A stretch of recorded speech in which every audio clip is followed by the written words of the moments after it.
It's been kind of a weird second half of the week for us, and so just kind of dealing with loss in general is always difficult, and the flood of memories that it brings back when somebody passes and so on and so forth. It's just a part of life, but it takes you on this ride. It takes you on this journey, and you just have to be prepared for the journey, because it's not something that you can think through. It's not something that just you can just set some sort of formula on it and it's going to go away. It is something that just needs to be felt and lived and breathed.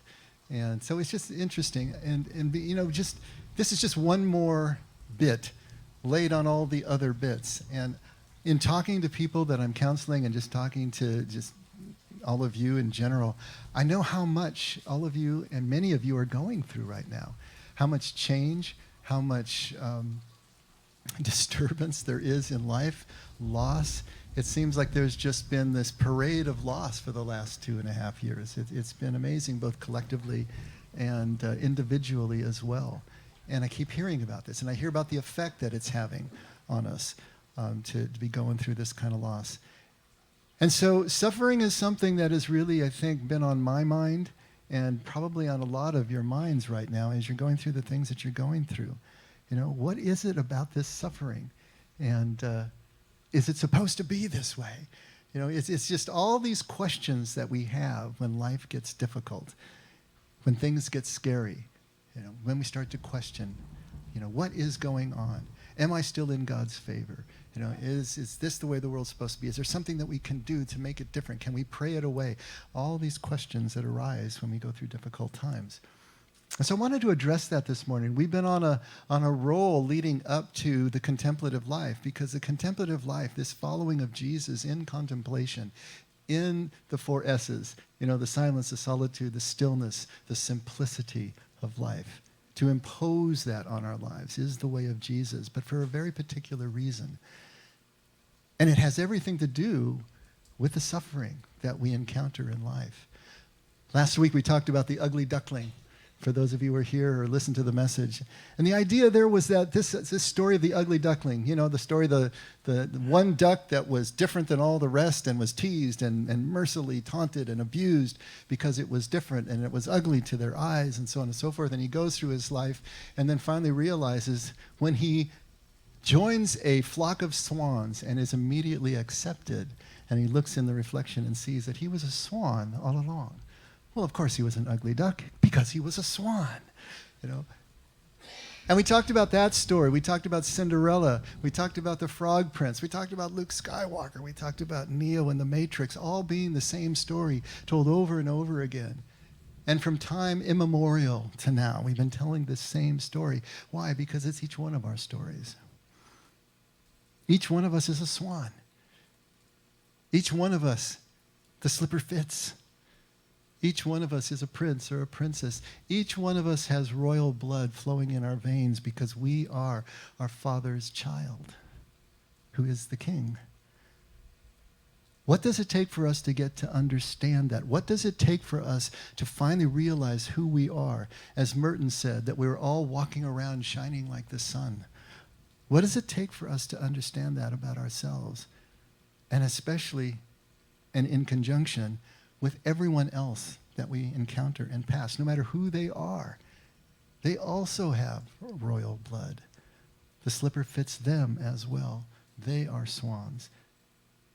This breakthrough, this spiritual breakthrough that we're all looking toward, that we're here to try to engender in our lives, is about breaking through to that reality, breaking through to that understanding, to see things in that particular way. All the great mystics looked at life this way. It's the inevitable conclusion that you reach when you finally do step away from your egoic mind, the part of you that thinks in dualities, the part of you that is always comparing and contrasting and putting things in separate camps for easy storage and retrieval so that we can survive and react quickly in life. That's what our minds do. But when you step away from all that noise, you step away from all that separation. And remember, separation is sin. When you step away from that, there is this unitive reality that starts to take place. Now, the mystics always saw 2 paths to get to this kind of transformation, this epiphany, this knowing that we're talking about. And that's the path of great love, which we all like and understand and want to embrace. And then the path of great suffering, which none of us want to embrace, of course. Why? Why would there be these two paths, the path of great love and the path of great suffering, that takes us into this spiritual understanding? Because it's only those two, love and suffering, that are powerful enough to crack open this egoic container that we're in. Only powerful enough to strip away our illusions about ourselves, what we have come to understand and believe about ourselves, about life, about everything. It's our worldview. It's everything that we think we know. Great love breaks that wide open. When you fall in love, all of that goes away, and it feels great. But guess what? Great suffering does the same thing, and it feels terrible. But great love and great suffering have the ability, the power, to break down that dualistic thinking, to break down the ego's defenses, and to open us up to the mystery, the paradox that really is our life in God. God will never be able to be viewed dualistically. As soon as we put him into words, he's not there anymore. In order to really have that unitive perception that we're talking about, that can't be put into words, it can only be experienced at moments, is to go through that gauntlet, great love, great suffering, to find out that everything is really one thing. Everything is God. Everything is the love of God. We are the substance of that. But that is a journey itself, how we actually get there. When Jesus came back from the wilderness, he stated his identity, didn't he? And the best way that he stated it in words is that I and the Father are one. Now we hear those words and we think, okay, well, that sounds great. I like that. We talk about being joined at the hip with a person. I talk about being joined at the hip with Nina for 15 years, We're joined to our spouses. And so we think of it in human terms, but this goes so much deeper than that. When Jesus says that I and the Father are one, he's talking about that all of his meaning, all of his purpose, all of his identity is tied up in his experience of the Father and the Father's love. That he really doesn't even exist except in that Father, in the Father's love. He tries to put it in words. He says, I don't do anything of my own initiative. All I do is what the Father tells me to do. I and the Father are one. He's trying to say that everything that he is subsumed into, is one with the Father. He only sees himself or understands of himself in terms of the Father, in terms of this unseen oneness. That's it, because the actual oneness we're talking about here remains unseen. Everything we see is dualistic. Everything we see is diversity, separate form and function. Underneath that unseen is the oneness, which, if you think about it, is a perfect definition of love, isn't it? Unseen oneness. The identification with the beloved that Merton talks about, that's love. It is connecting on that deeper level, understanding that we are one and the same, so that all of our behavior and then eventually all our feelings flow from that oneness, from that unity. That's what's at stake here, being able to live that way, even when we can't see how it's possible. So, as a path to this kind of transformation we're talking about, as a path to breaking through the ugly duckling syndrome and being able to see ourselves as the swan, to be able to see ourselves as one with the Father, love makes perfect sense, doesn't it? I mean, love, let's go. All you need is love. But what about suffering? How does that really fit into the scenario here we're talking about? Because we can fall in love easily with our children. First time you see that little face, right?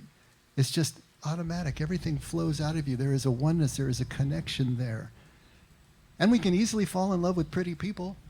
People we're attracted to, that's easy enough. And we can fall in love with people who love us, who have that caring, who can see us and are there constantly for us. We can fall in love with them. That's easy enough. But what about the enemy? What about the one that we don't get? What about the one that we don't like? What about the one that seems disgusting to us? What about the one that is unlawful? What about the one that is breaking every rule in the book?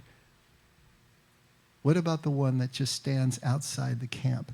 How in the world are we going to get to love them?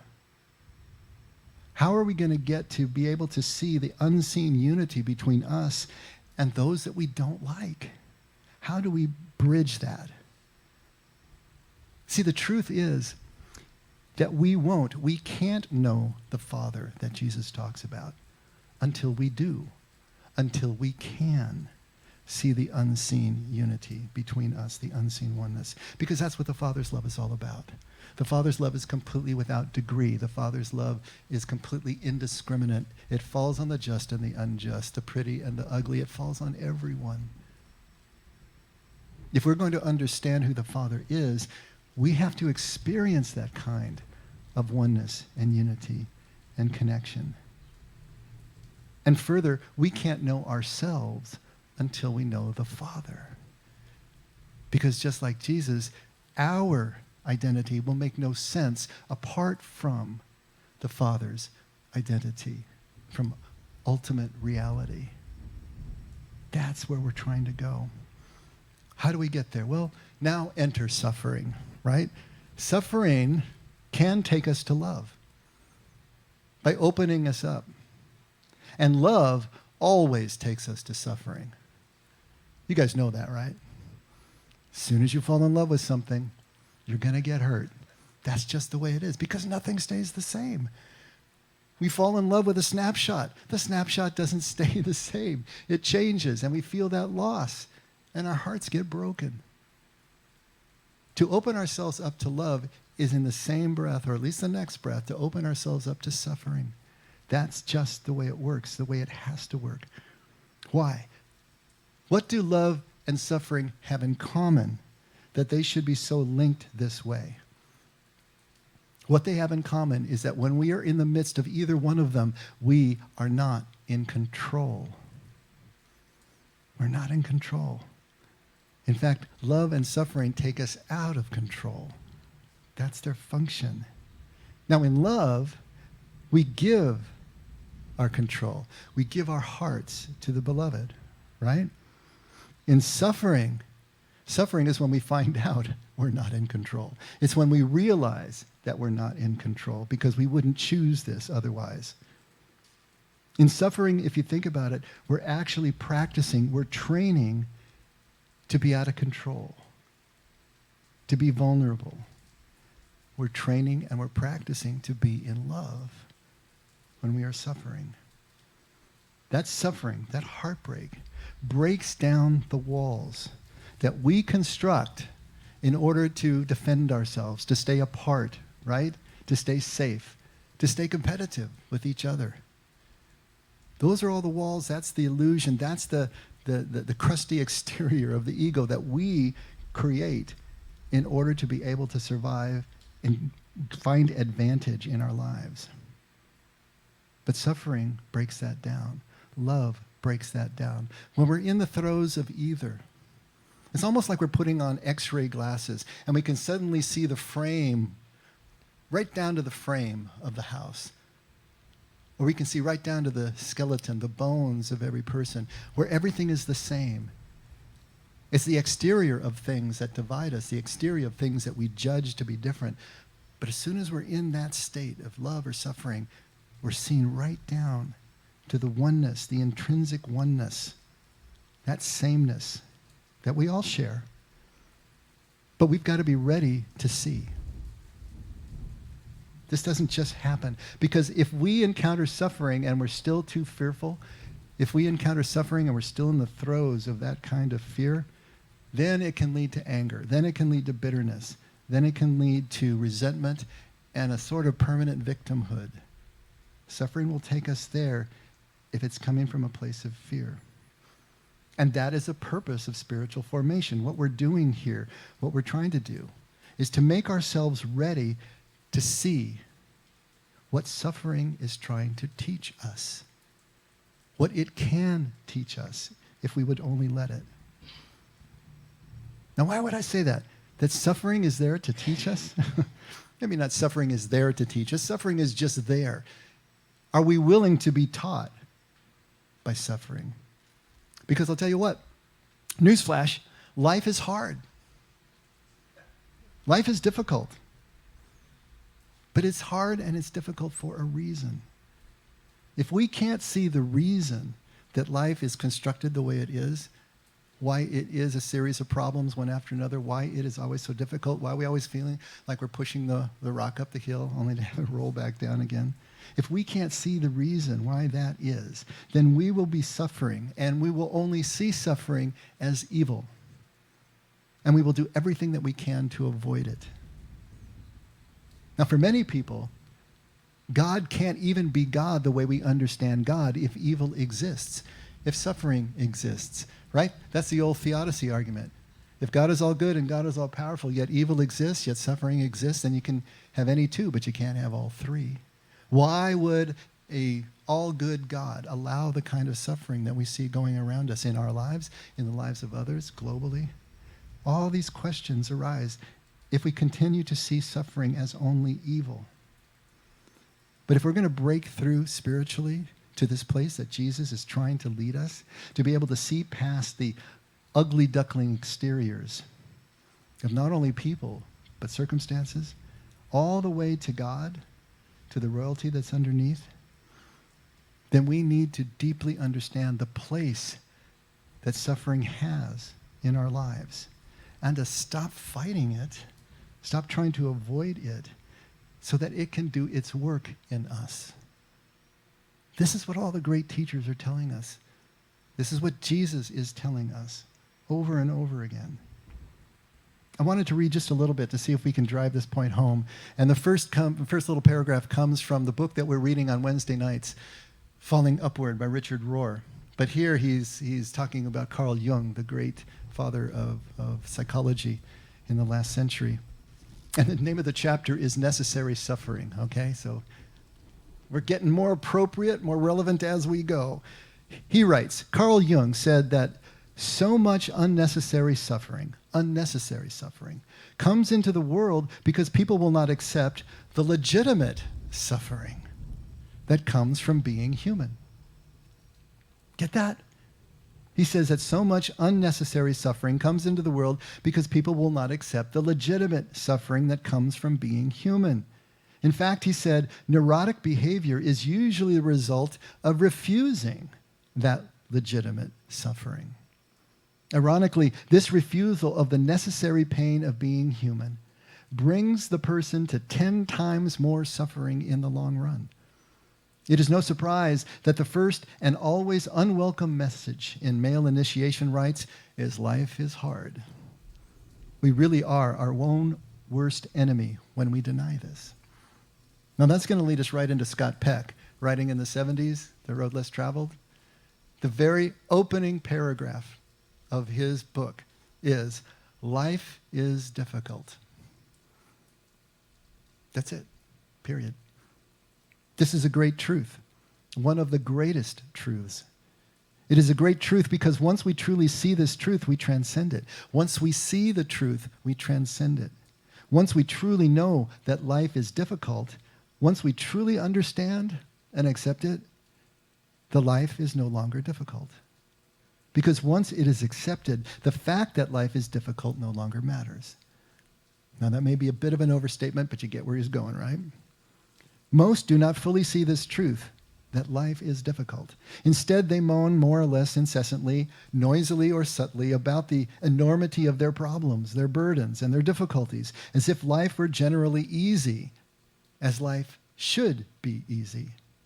They voice their belief, noisily or subtly, that their difficulties represent a unique kind of affliction that should not be, and that has somehow been especially visited upon them, or else upon their families, their tribe, their class, their nation, their race, or even their species, but not on others.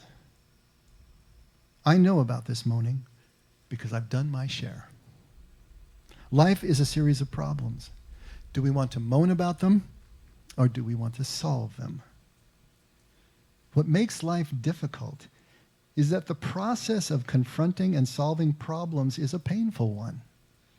Problems, depending on their nature, evoke in us frustration, or grief, or sadness, or loneliness, or guilt, or regret, or anger, fear, anxiety, anguish, despair.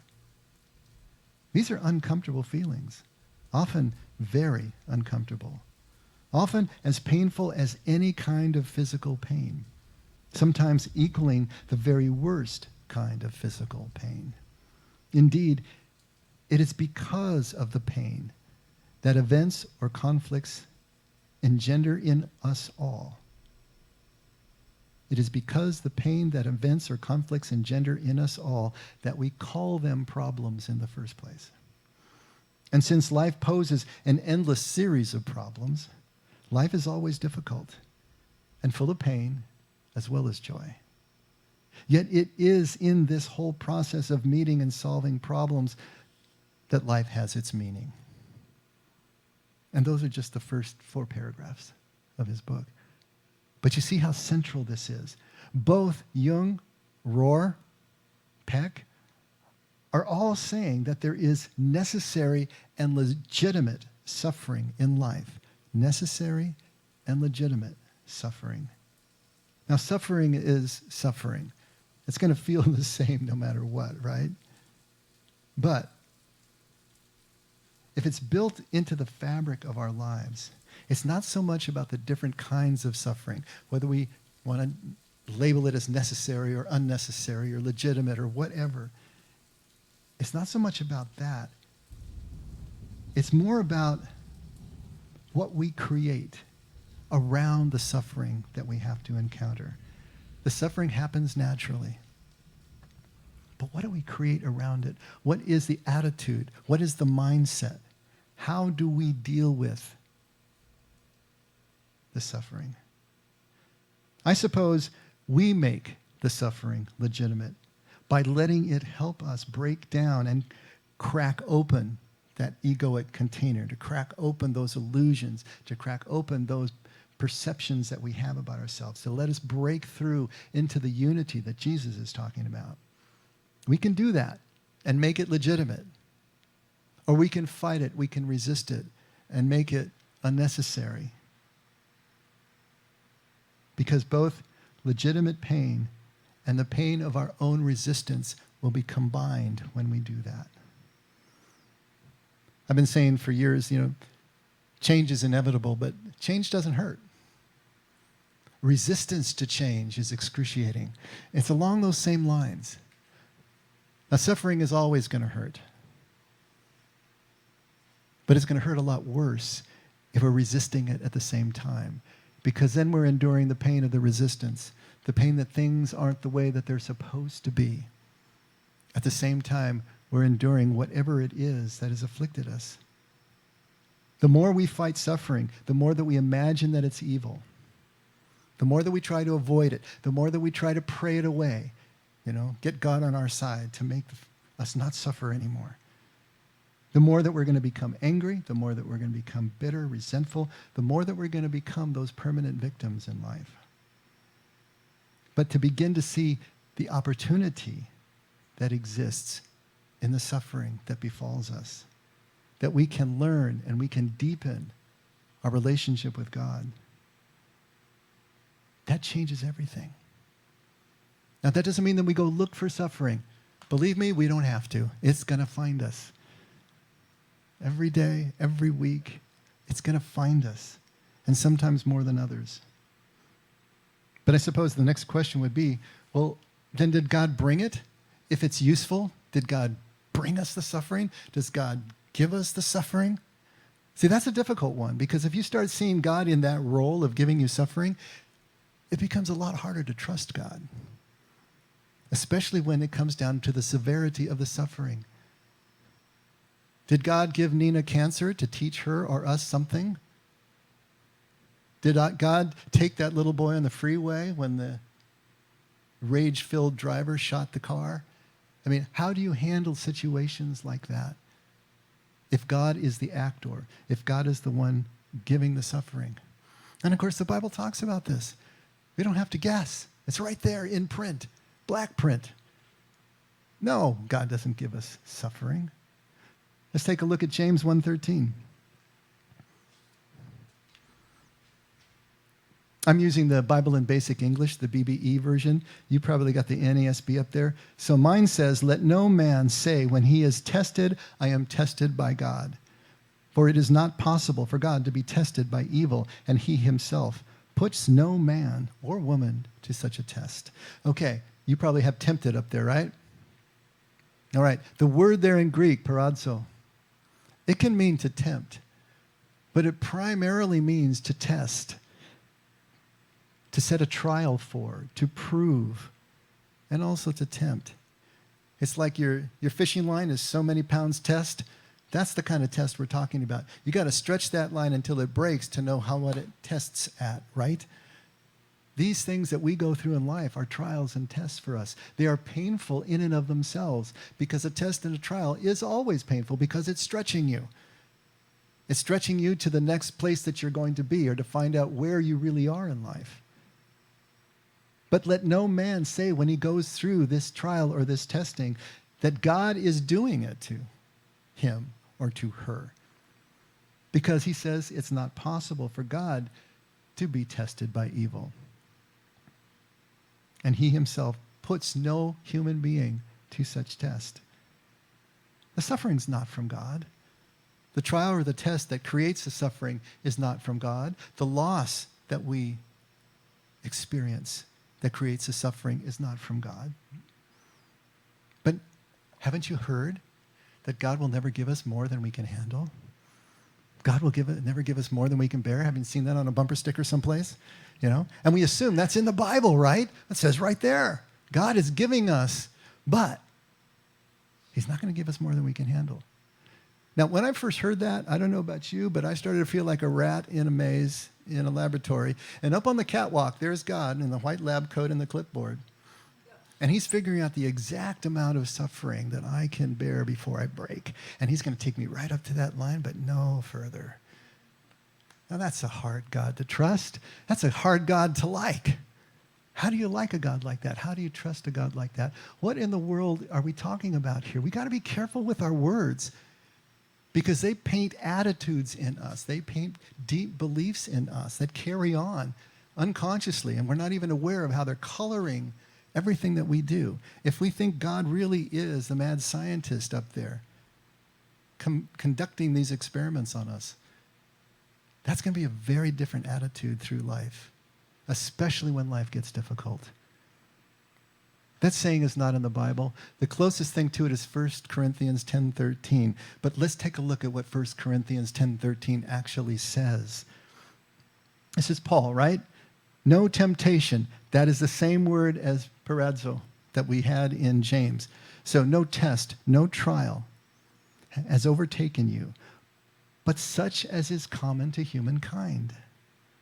And God is faithful, who will not allow you to be tested beyond what you are able, but with the testing, with the trial, will provide the way of escape also, so that you will be able to endure it.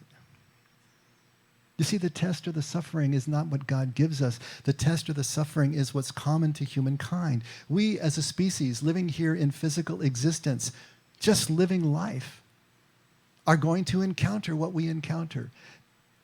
And if it frustrates our agenda, if it chips away at our sense of identity, if the loss is so deep that it does these things, it's going to create suffering.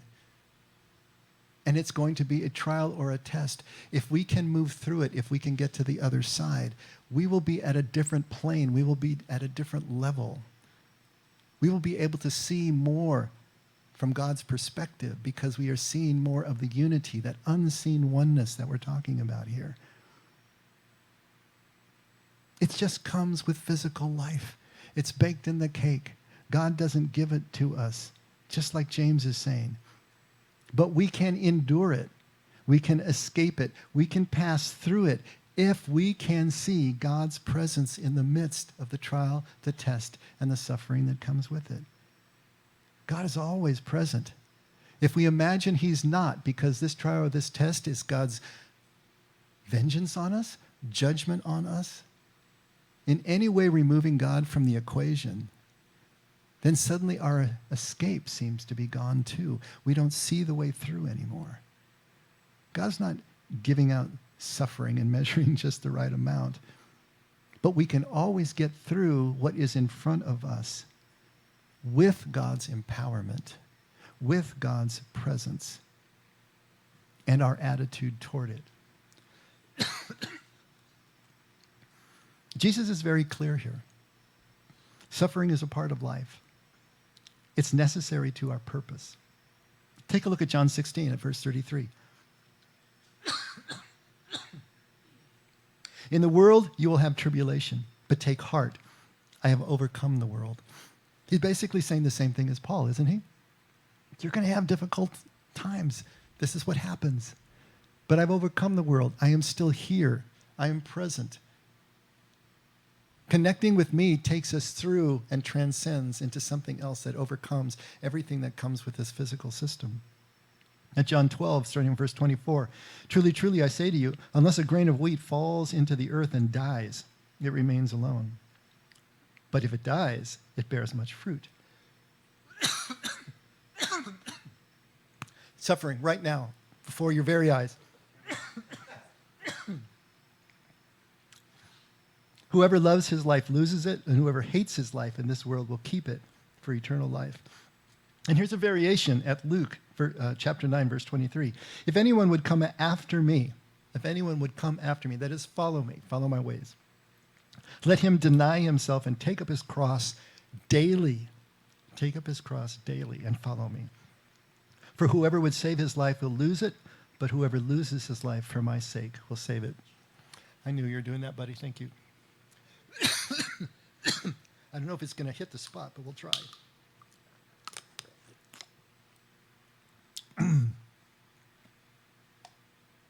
See what Jesus is doing here? He's giving us two really great metaphors. The seed that has to, it's all nice and of itself, kind of depending on what kind of seed it is.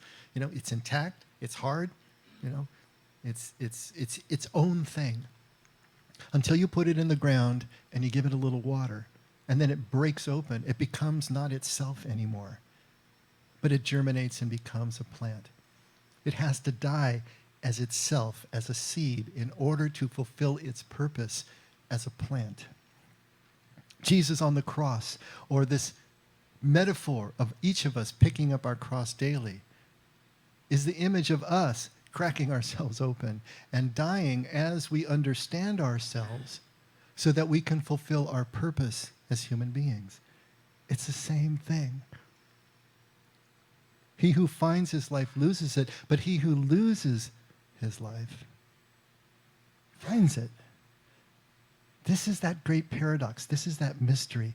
The more we try to find our life, the more we try to stay ourselves as we understand ourselves, the more that we are hardening ourselves to actually fulfilling our purpose in life, which is to lose ourselves in the oneness that is the real fabric of things, in love and in great suffering. They both achieve the same goal for us. These two great metaphors. The cross is the overarching metaphor and symbol of Christianity, obviously. But it also is the metaphor for this necessary suffering that we're talking about. Because without the cross, without the laying down, that ultimate vulnerability that Jesus achieves on the cross at Calvary, there is no life. There is no love that is possible. No one has greater love than this, and they laid down their life for a friend. We have to fall to the ground. We have to become not ourselves as we imagine ourselves in order to connect in this way. But Jesus also has another great metaphor, a great symbol for the laying down that he's talking about, the descent before the ascent, the necessary suffering that we've been talking about here. Take a look at Luke 11, starting at verse 29. He's sparring with the Pharisees at this point, as he's wont to do. And he says, he says, when the crowds were increasing, he began to say, this generation is an evil generation. Now remember evil, bisha in Aramaic? It means not ready for prime time. It means unripe. It means unable to do the intended purpose. Not evil necessarily in a malicious way, but more in the way that we just don't know what we're doing yet. Okay, so this is an evil generation. It seeks for a sign, right? In that immaturity, in that inability, looking for some kind of sign. Please give me a sign. How many times have we asked for a sign? Show me the way, the risk-free way, the way of not suffering so that I can follow that. This evil, unripe generation seeks for a sign, but no sign will be given it except the sign of Jonah. For as Jonah became a sign to the people of Nineveh, so will the Son of Man be to this generation. So here we got this sign of Jonah. What's that? Kind of cryptic. As usual, Jesus being a bit cryptic here.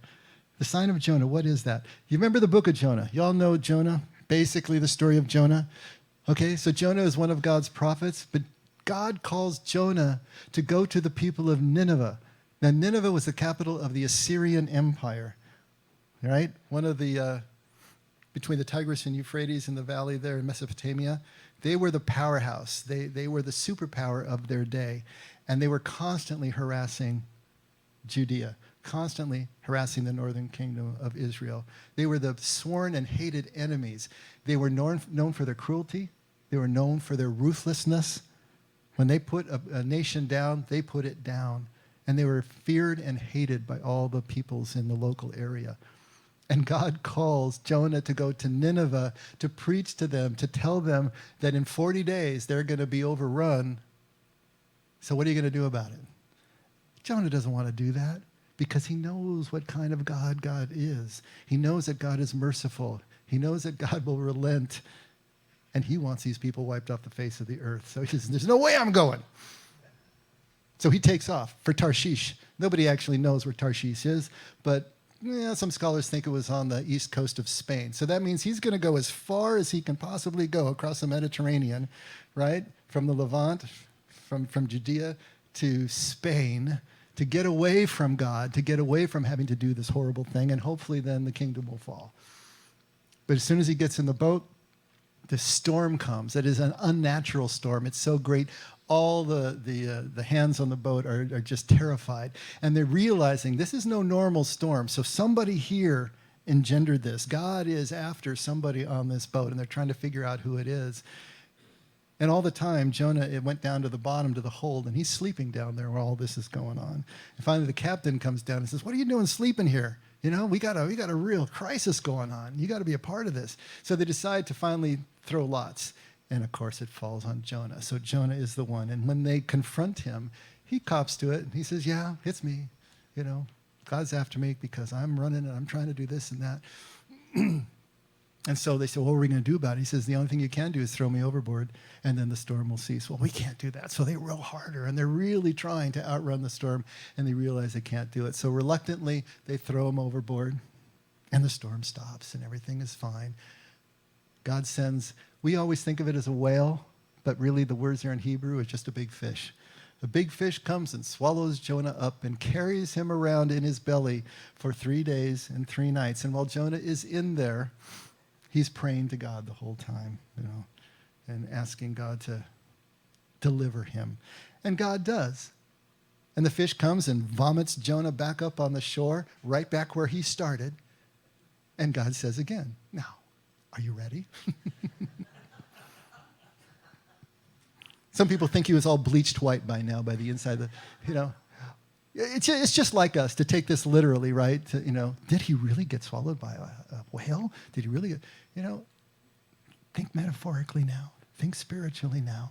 He went into the belly of the beast. He went into the darkness, his dark night of the soul, because he wasn't fulfilling his purpose any longer in life. Are you ready now to go to Nineveh? All right, he goes, he does what he's supposed to do. And you know what? Of all the prophets in the Old Testament, There is only one that the people actually listened to, and it's Jonah. And he's talking to Assyrians. He's not even talking to their own people, the Jews. And the people realized, oh my gosh, what are we doing? And so they all went into fasting mode. They put on sackcloth and ashes. They even did it to their animals. They put sackcloth and ashes on the animals, and they made the animals fast as well. And nobody was eating. The king heard what was going on. He put on sackcloth and ashes, and he went into fasting mode. And Jonah is just saying, looking around. He goes outside the city gates, sets up a little booth for himself next to a tree, and he's sitting there waiting to see if God is going to rain down the fire and brimstone on this horrible place. But it doesn't happen. And Jonah is really angry. And this takes us to the last chapter. There are only 4 chapters in Jonah, and it's really short. You ought to go back and read it. You can do it in 7.5 minutes. But here's the whole chapter 4, starting at verse 1. But it displeased Jonah exceedingly, and he was angry. And he prayed to the Lord and said, "O Lord, is this not what I said when I was yet in my country? That is why I made haste to flee to Tarshish. For I knew that you are a gracious God and merciful, slow to anger and abounding in steadfast love and relenting from disaster. Therefore now, O Lord, please take my life from me, for it is better for me to die than to live." And the Lord said, "Do you do well to be angry?" Jonah went out of the city and sat to the east of the city and made a booth for himself there and sat under it in the shade till he should see what should become of the city.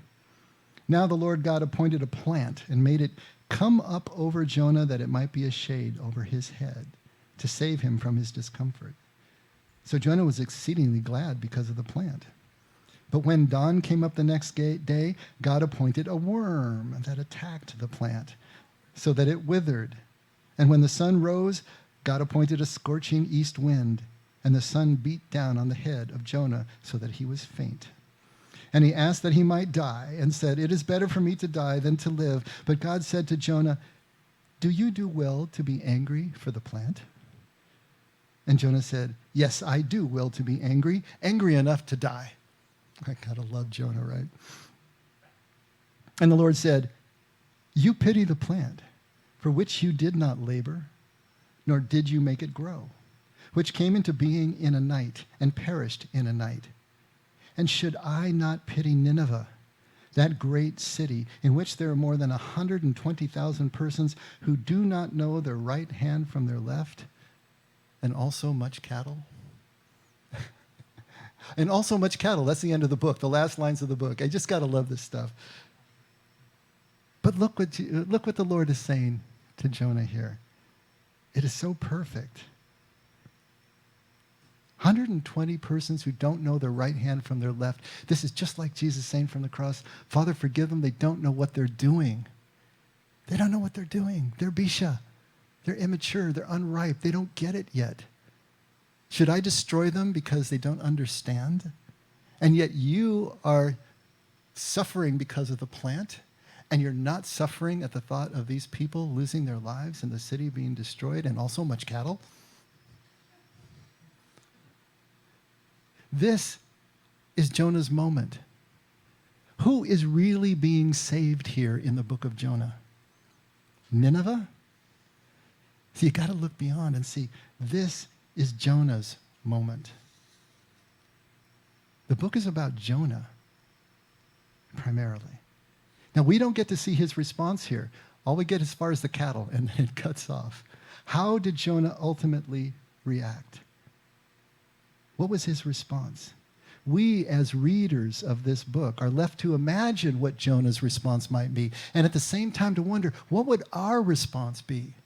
For those people that we are absolutely sure deserve fire and brimstone from the heavens, who deserve to be plowed under because of their evil deeds, you fill in the blanks of who and what that is, who those people are collectively, individually in your life.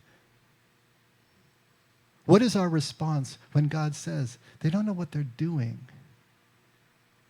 Can you see the oneness with them as fellow human beings when you don't know what you're doing? And I have mercy on you. That there is this unseen oneness.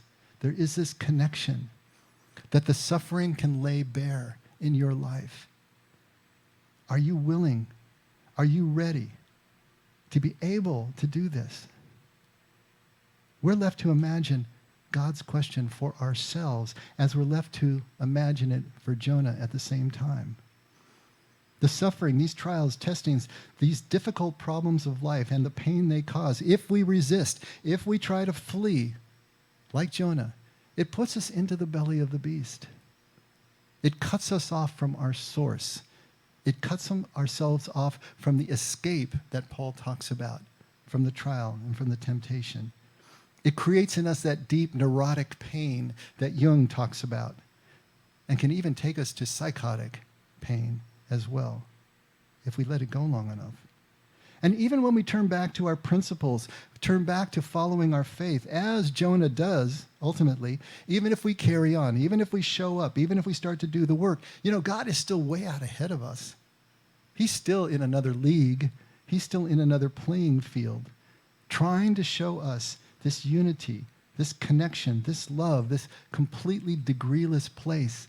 It's kind of like Rumi's field, right? There is a field out beyond right doing and wrongdoing. I'll meet you there. There's that field out there beyond everything that we think is fair and just and right. That if we can let go of the things that we so tightly cling to, we can get there as well. And this love of God, this completely unjust love of God, covers the Assyrians, even in all of their cruelty. And it covers everyone and everything that we can still only see as ugly ducklings.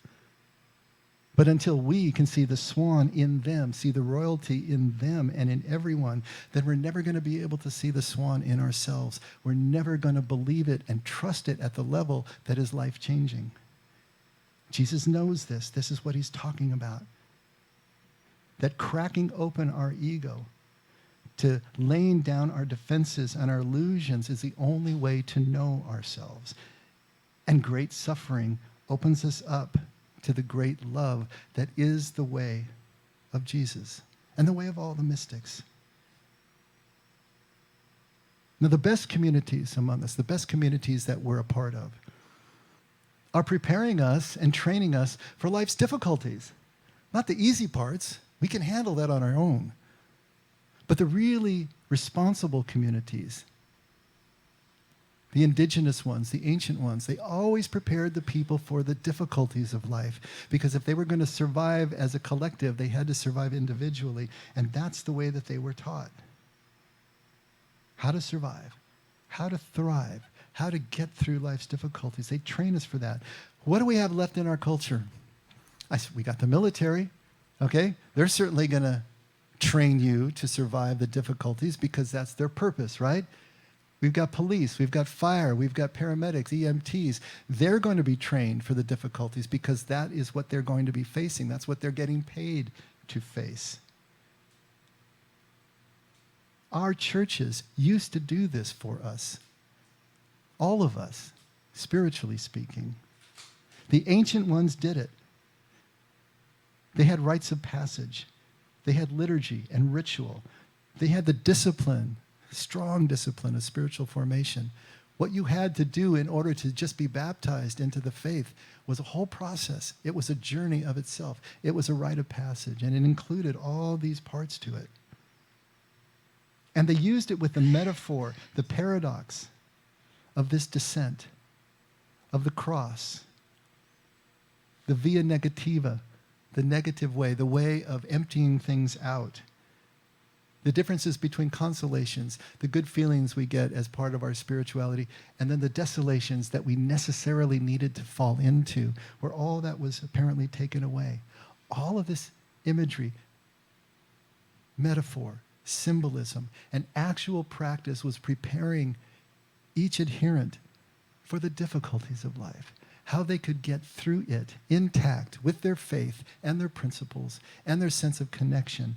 How does this happen?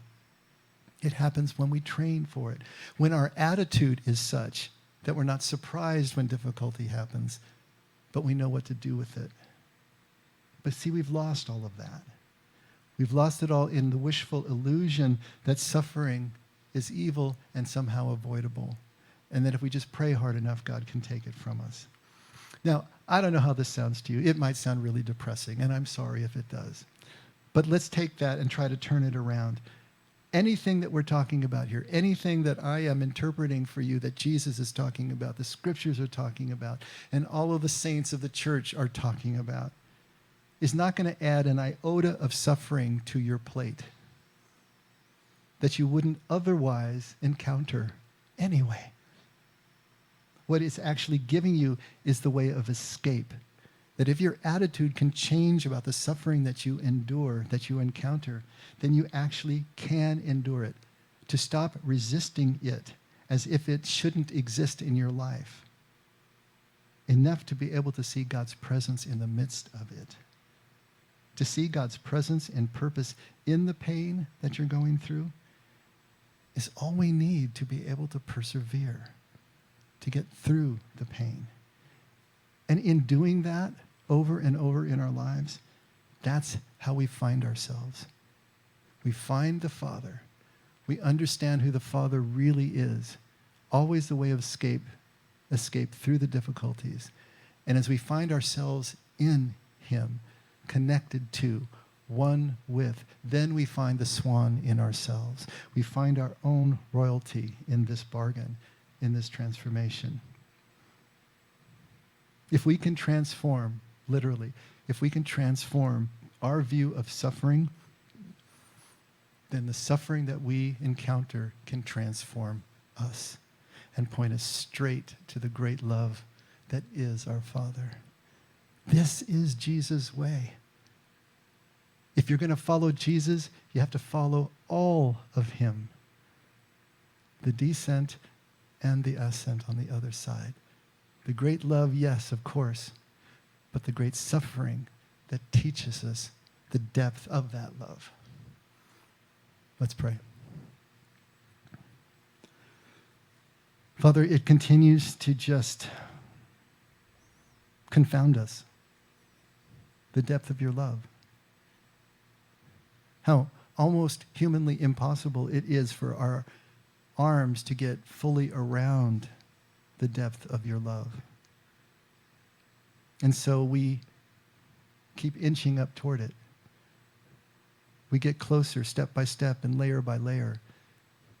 And we call on you for the help that we need, the strength and the courage that we need to keep picking up our cross each and every day, each and every moment, to keep letting the seed fall to the ground, to risk losing whatever it is that we think of ourselves, to open ourselves up to the oneness that is why we're here.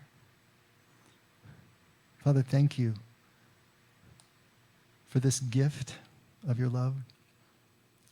Thank you even for the gift of the suffering that it takes to make us aware of the depth of the love. Help us to find within the suffering that we endure and the people that we're enduring it with, the grace to be able to endure it with you, to be a help to each other with the purpose ever before us of what it is we're doing and where it's taking us in you. Thank you, Lord, for your love and constancy. Never let us forget we can only love because you loved us first. In Jesus' name, amen. Let's all stand.